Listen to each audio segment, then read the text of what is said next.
Welcome, everyone. My name is Joseph Orosco, and I'm a professor of philosophy at Oregon State University. I'm also the co-director of the Anarres Project for Alternative Futures at Oregon State.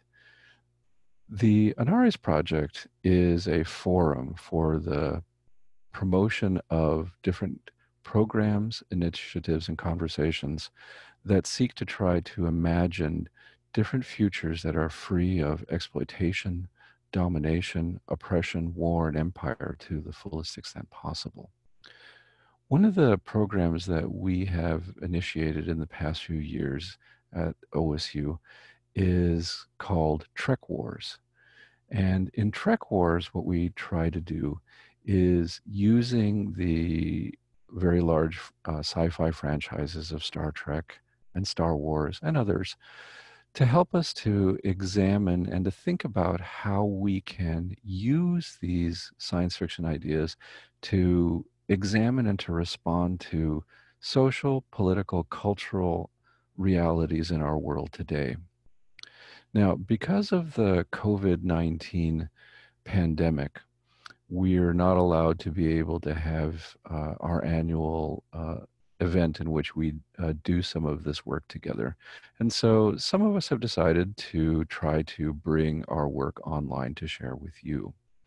And so what I would like to do today is to help us to think a little bit about some of our current realities using the Star Trek universe. And the issue that I want to sort of think about is how Star Trek might help us to be able to think about the COVID-19 pandemic. Now, before I get into talking about how Star Trek does this, let me talk a little bit about how I think science fiction can be useful in thinking about philosophical problems and contemporary political, economic, social reality. In terms of philosophy, I think that science fiction can have two functions. One of these is roughly what's called a poramatic. And what that sort of fancily means is that science fiction can be really useful in helping to present questions and problems that have philosophical import. It helps us to frame certain kinds of issues. I think science fiction also can serve a second function, which we might call persuasive. That is, science fiction oftentimes not only presents questions that are philosophically significant or interesting, but good science fiction often tries to answer those questions, to give us to think about ways in which we might imagine the world differently. And so in thinking about Star Trek, I think that Star Trek often does this kind of work. It's not only framing and asking interesting philosophical questions, but it also tries to provide answers to these problems. And so when I talk about Star Trek, and I teach a class at OSU in Star Trek and philosophy, I often present Star Trek episodes and then try to unpack the ways in which the episode presents interesting philosophical issues, but then also tries to provide answers to the questions that it poses.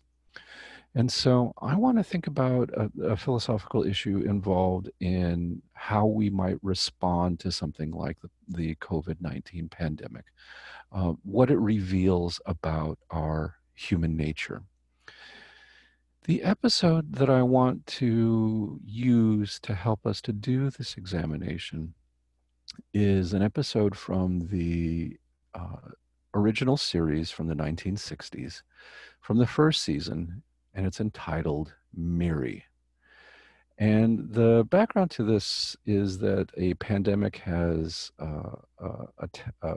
gone through this planet and decimated much of the population. And there's resonance with the kind of thing that we're experiencing now around the world. And so I want to think about how the episode Miri might help us to think about what's going on in our everyday lives as we respond to this pandemic. So I'm going to share some slides with you to help us to sort of navigate the complexity of the, the issues presented in Miri. Now, let me talk a little bit about the background to the story for those of you who have not seen Miri. Um, it's an interest. The episode begins in a very interesting way. The USS Enterprise hears a distress call, and they find a planet that, in size and composition, looks almost exactly like a duplicate of Earth, right down to the configurations of the landmass and so forth.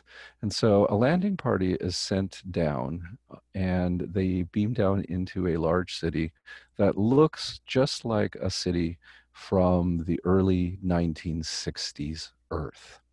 And what's interesting about this whole sort of setup of the premise is that it's never ever again mentioned. And the significance of this duplication of Earth is never really explored or examined in the episode at all after the first initial setup. I think what was trying to be done with this setup of Earth 2, as as the planet has come to be known in Star Trek lore, is the idea that what happened on Earth 2 uh, could possibly be something that happens to us here on Earth. That the disaster that befell this planet is something that is not something that is far-fetched from happening to us. And as we'll find out, the what happened on this planet was a virus, a man-made virus was introduced to the planet for the purposes of trying to prolong life.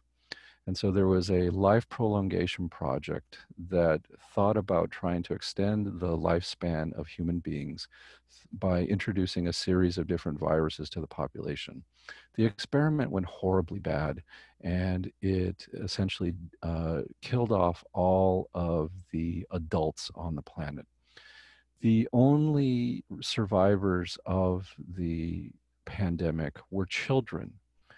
And as we'll see, what happens is that children's lives were extended to the extent that children aged only about a month every 100 years.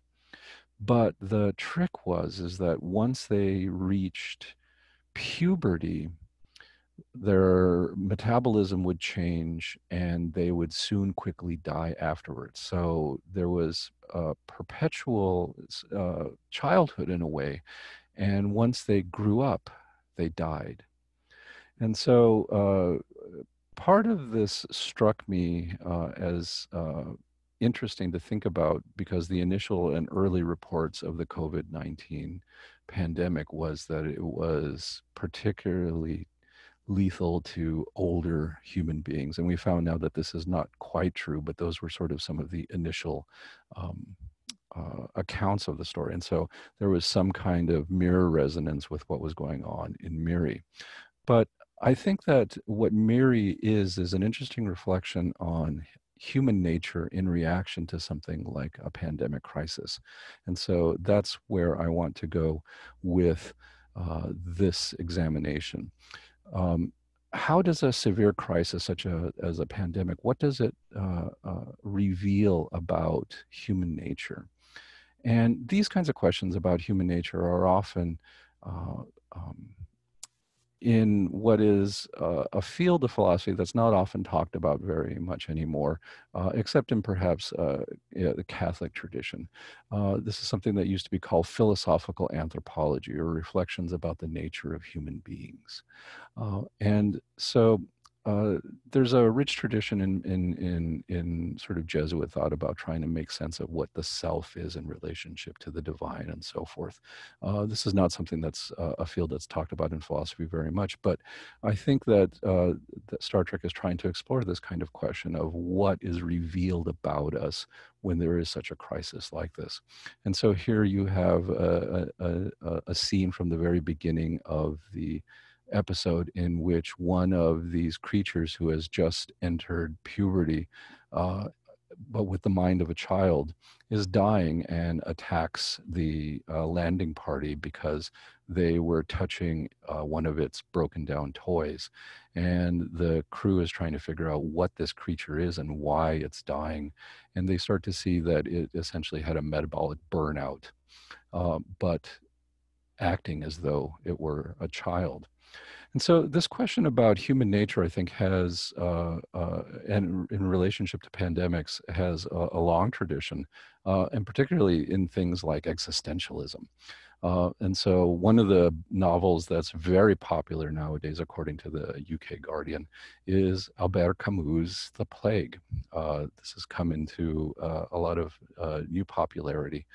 And for Camus, the plague was an opportunity to be able to think about what human nature is and the ways in which we respond to inexplicable suffering.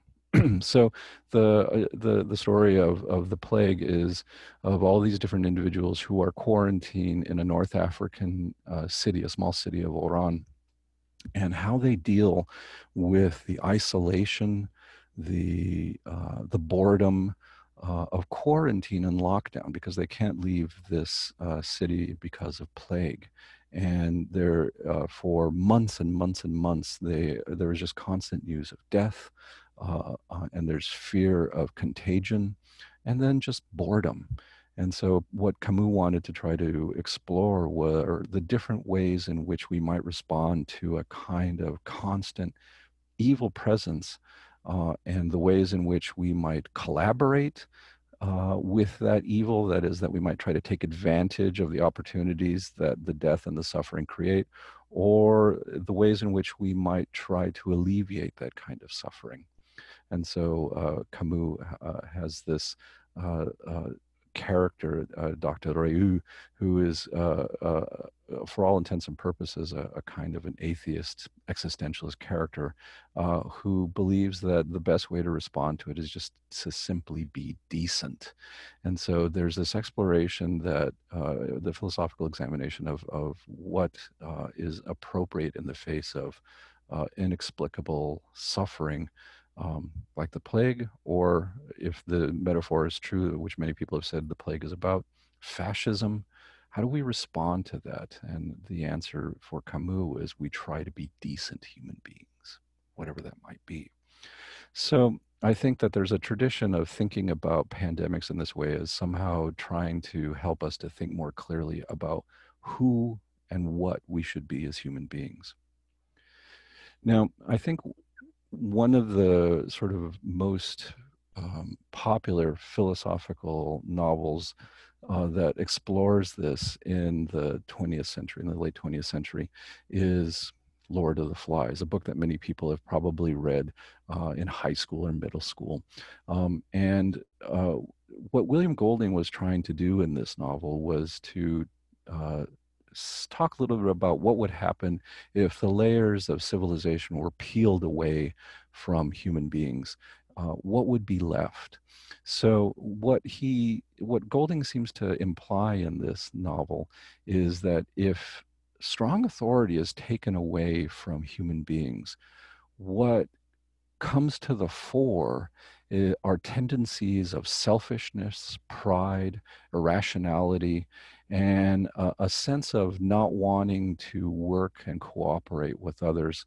That authority is a force that can be useful because it helps us to rein in these kinds of tendencies, because otherwise we will not cooperate with one another. Society will quickly fall apart without authority to obey.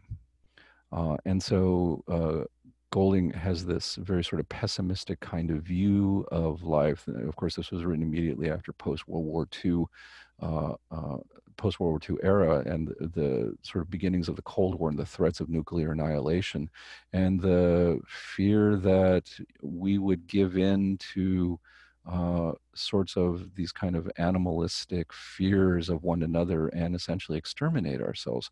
And so he wanted to try to show that um, there is this darker side to human nature if we're not careful to reflect upon it and be aware of it. So a warning about what crisis can reveal about human beings. This kind of story about human nature is very old in uh, Western European culture, if you want to call it that. The idea that violence is somehow innate to human nature can be at least traced back to the Abrahamic tradition in Western civilization, right? Particularly, for instance, notions of original sin. So folks like St. Augustine and other Christian philosophers will talk about violence or aggression, war as a result of some kind of original sin. And so, in the various kinds of Abrahamic traditions, there's notions of human beings as inherently dangerous and life on earth as violent, and aggression being something that's ordinary because of some kind of sense, particularly in the Christian tradition, of a fallen nature of human beings. We can talk about this kind of notion as violent, human nature is violent in sort of modern political philosophy. Thomas Hobbes, of course, one of the forerunners of liberal political thought, writes in The Leviathan that human beings are motivated primarily by self-interest, pride, and glory seeking, and that this can lead to violence and aggression unless they can be controlled by fear. So, for the origins of modern liberal political thought and the social contract, human beings are creatures that, without control of a strong political authority, will devolve into squabbling, into fighting, into killing one another. War of all against all, as he puts it in Leviathan. And so the state needs to be a kind of organization in our lives to enforce obedience to the laws that protect all of us. And in the absence of that kind of um, structure in our lives, uh, the state of nature is, of course, nasty, brutish, and life is short. So, we see that this is a long, the Golding kind of thesis about human nature being revealed by crisis is something that has long kinds of chains in our culture. And I think that perhaps like one of the most recent sort of iterations of this that has been influential into the late 19th and 20th century is Herbert Spencer's work. Um, Herbert Spencer was the originator of what has come to be known as social Darwinism. And what Spencer said he was doing was thinking about Darwin's notion of natural selection and the evolution of species, and trying to use this framework for understanding the evolution of societies. And so social Darwinism then started to be taken up as the idea that social development between and within societies can be explained by the struggle of different communities and groups of human beings for survival and dominance against one another.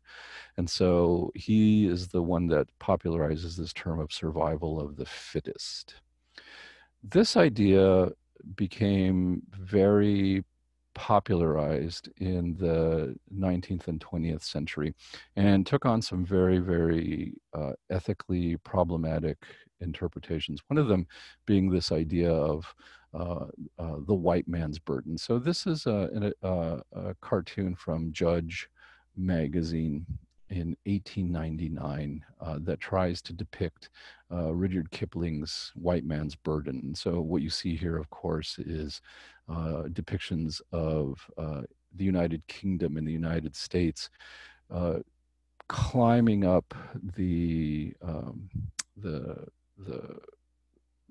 the barriers of oppression, ignorance, superstition, vice, brutality, slavery, toward civilization at its peak, and carrying these racialized, underdeveloped, savage nations, right? Cuba, China, the Middle East, that there is in some sense a kind of struggle amongst all different kinds of human families to achieve civilization, and some of these have reached this first or foremost, right? They are the fittest. And then in this kind of depiction, it's the burden of those most fit nations to try to bring the rest of humanity up to the pinnacle of civilization. So this idea of the survival of the fittest by Spencer became popularized to justify various kinds of eugenic and racist ideals of underdevelopment and of the justification for domination and empire.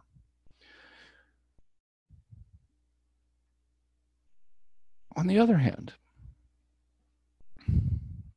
there's a thinker right around the same time period that begins using the same evolutionary framework as Spencer, and this was Peter Kropotkin.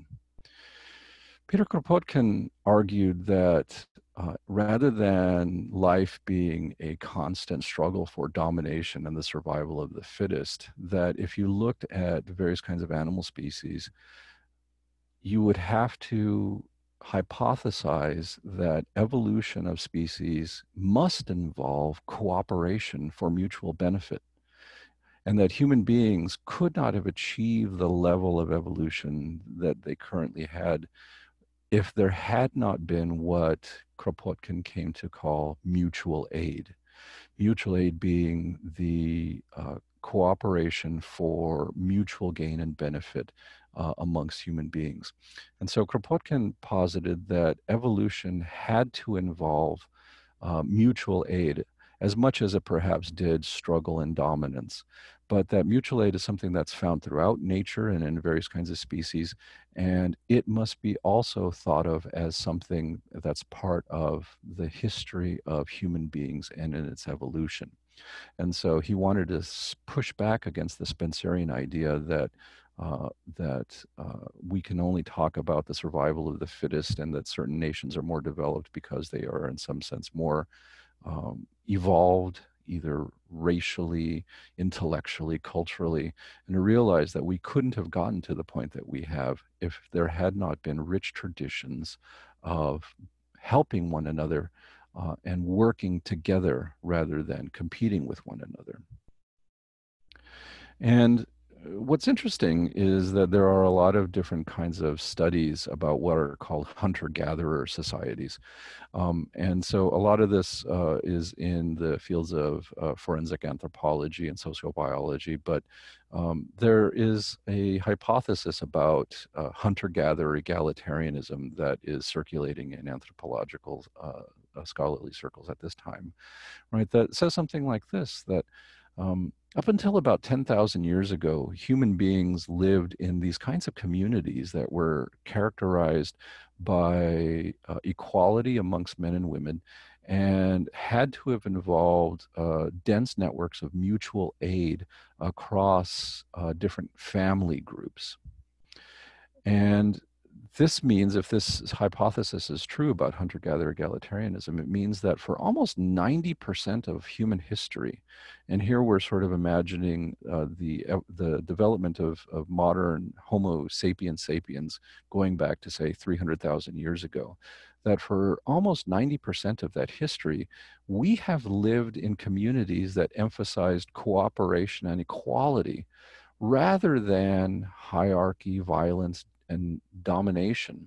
That this theory hypothesizes really began only about 10,000 years ago in the Neolithic era with the development of agriculture and a lot of wide-scale domestication of animals. What this means is that it seems as though the kind of story that Kropotkin wrote in Mutual Aid is the longer story of human civilization and of human nature. The idea of mutual aid and benefit is something that it has a much longer tradition in our history as a species than does the emphasis on competition, domination, and societies built on hierarchy. Now, this is a controversial thesis, but there's a lot of people who are saying that it seems as though the kind of vision of Kropotkin is really sort of the much longer explanation of who we are as a species. So This then leads us to this kind of question. Is competition and the struggle of the fittest and the fear of crisis, or mutual aid, the idea of benefiting and working together to cooperate to achieve mutual goals, which one of these is actually more human than another? When I pose this question to my students in my philosophy course, what I've seen recently is many of them look at behavior like the one depicted at the top, which was a fight that broke out in Australia over toilet paper and other sort of essentials at the beginning of the shutdowns in response to COVID-19. Many students of mine look at these kinds of examples and say, this is very clearly proof that William Golding's view of human nature was correct, is that when we feel that things are breaking down and society can't provide for us, that we will turn selfish and uncooperative and turn on one another, so that tensions will flare and that fear will reign. And so for many of my students right now, this is the explanation that they see that makes sense of their reality. But I think that what's going on, at least in lots of different parts of the United States right now, is something that counters that kind of story. And this is the tradition of mutual aid. And so, what you're seeing in communities all across the country are people banding together to work to cooperate with one another, to help one another. And so, here you have a picture of a mutual aid cooperative that is providing groceries to people who are vulnerable in communities, elderly folks, people who are immunocompromised, who can't go to stores or out in public. There are collectives organizing in cities all across the country to do shopping for food and for medicine for these kinds of people. And so this is the kind of thing that Kropotkin would have called mutual aid. And we're seeing examples of this all across the country. So is one of these responses more human than another? I think that we have a long history of thinking that human nature is something that is violent and aggressive and irrational. But if you take a longer view than perhaps the 20th century, or even the 19th and 20th century, you start to see that the human family has much longer traditions of being cooperative with one another than we are aware of. And so, how we respond to something like the COVID-19 pandemic, I think, is something that demands us to be more careful in thinking about what our tendencies are in a long historical arc. So, how does Star Trek help us to think about this issue, about human nature in response to crisis? So, as I mentioned in the Star Trek episode, this life prolongation project created a virus that killed off all of the adults. And the only human beings that were left were children of various ages that then age very, very slowly over periods of hundreds of years. And they have developed their own sort of culture and civilization. They refer to themselves, the children do, as the onlys. And they talk about a before time in which there were grups, that the crew of the Enterprise learns is their word for grown-ups. And so, what do the onlys teach us about human nature and crisis in Star Trek? At first, it seems that the onlys of Earth to confirm Golding's ideas. And so the children are presented initially as creepy and scuttling about like animals in this city. They're dangerous and they're violent from the very beginning. One of the first scenes, of course, is one of the onlys who has entered into adulthood coming and attacking the landing party. And then Kirk leaps into action, beating this creature down until it can finally be subdued. And so one of the next scenes is a scene depicted here at the bottom on the slide of Kirk and a couple of, or I'm sorry, Spock and a couple of red shirts trying to find the children in the city, and they're pelted with rocks and they're taunted. And there's this kind of ominous chanting that the children do, nyan, nyan, nyan, nyan, nyan, that is mocking the adults. Uh, Later on in the episode, the children decide to thwart the efforts of the crew because they have all become infected with the virus and they can't return to the ship. So they're trying to figure out an antidote to the virus. And they're doing this all through their communicators to talk with the computers on the Enterprise. And the children decide to steal the communicators.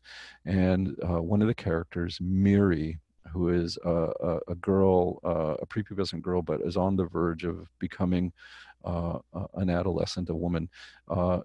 She develops feelings for Captain Kirk. And at one point, she sees Kirk comforting Yeoman Janice Rand uh, during a period in which they're all very frustrated and sick with the virus. And so Miri becomes very petty and mean and jealous about the affection that Kirk is showing Rand. And so the Onlys hatch a plan to steal the communicators, to let the Grups die, and they kidnap Janice Rand and they take her and they tie her up in another building in the city. So Kirk then is forced to go to find the communicators and to try to free Janice Rand. And the children then beat Kirk bloody with clubs and wrenches, as you see in the scene right above. And he winds up bleeding from his ear, from his neck, right? They give him a solid beating. So, right, if you read Golding and then you saw the depiction of the Onlys on this planet, you would think that there's kind of a similar story going on, that that the Star Trek universe is sort of saying that in the absence of adult authority, children are going to turn feral and violent and aggressive, and this is what human nature is about. But something's interesting that happens in this. Kirk is able to reason with the Onlys. And this is unlike what happens in The Lord of the Flies. The Onlys listen to Kirk and his account of what's going to happen to them if they don't cooperate with the adults. He shows them the progress of the virus on himself. He tells them that this is going to happen to those of them who enter into adolescence. And then he, after they've beaten him, he points out to them that the thing that they feared most was the before time in which the Grups, the adults, became violent and irrational and aggressive and hurt them. And what he gets them to see, based on what they just did to him, is that they have become violent like the Grups that they fear. And they don't want to be violent. The children don't want to be like the Grups, a group that they fear, but they're starting to realize that the way in which they're living is one that is based on fear and desperation. And they realize that they won't be able to care for one another soon because the food will run out on this planet. And so that the culture that they've built of helping one another to survive and playing will come to an end if they don't cooperate with the Grups, the crew of the Enterprise.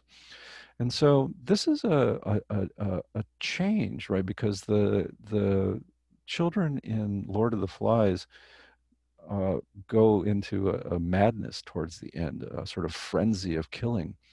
And you start to see that with the Onlys in Miri. But this is switched around.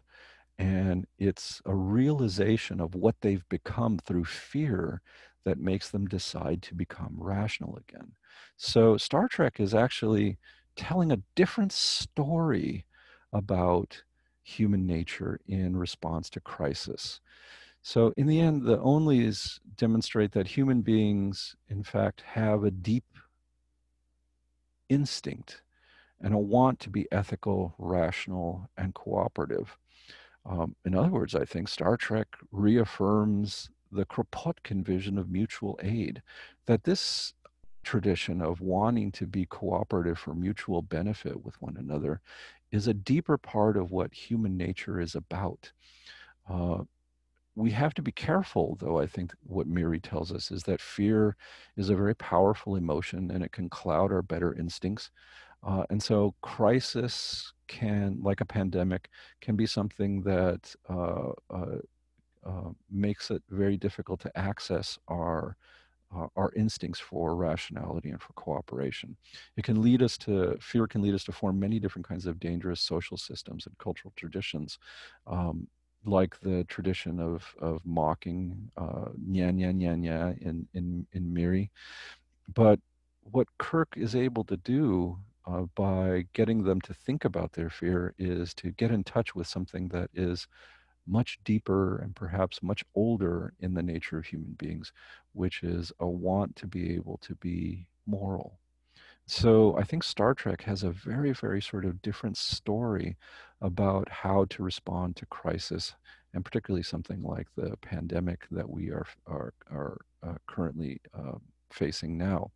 That we have to understand that the more that we focus on the fear, the more that we can create various kinds of toxic responses, and that uh, we can start also to pay attention to the ways in which people are helping one another. And how do we then create a society that encourages that kind of care, creates opportunities for people to think about wanting to help one another? What are the kinds of social, political, and economic institutions that we will need going forward after the COVID-19 pandemic subsides? What kinds of institutions will we need that build upon these networks of care? What will a truly caring society be that will allow us to respond adequately to something like a future pandemic? I think this is the kind of stuff that Star Trek is encouraging us to try to think about.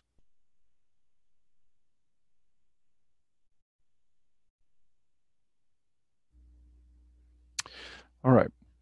So, this is what I wanted to share with you about the way in which Star Trek might help us to respond to features of our world today, especially something like the COVID-19 pandemic. If you have thoughts about what we've talked about, we would love to hear your responses, your reactions to these ideas that we presented. You can find us at our website, which is anarresproject.org. That's ANARRES project, all one word, anarresproject.org. You can find us at Anarres Project on Facebook, on Twitter, and now on Instagram as well. Please comment and respond and let us know what you think about the ways in which science fiction can help us to examine and to develop responses to our world. Uh, we look forward to hearing from you, and hopefully we will see you very soon again with some more Trek Wars at OSU. Thanks again.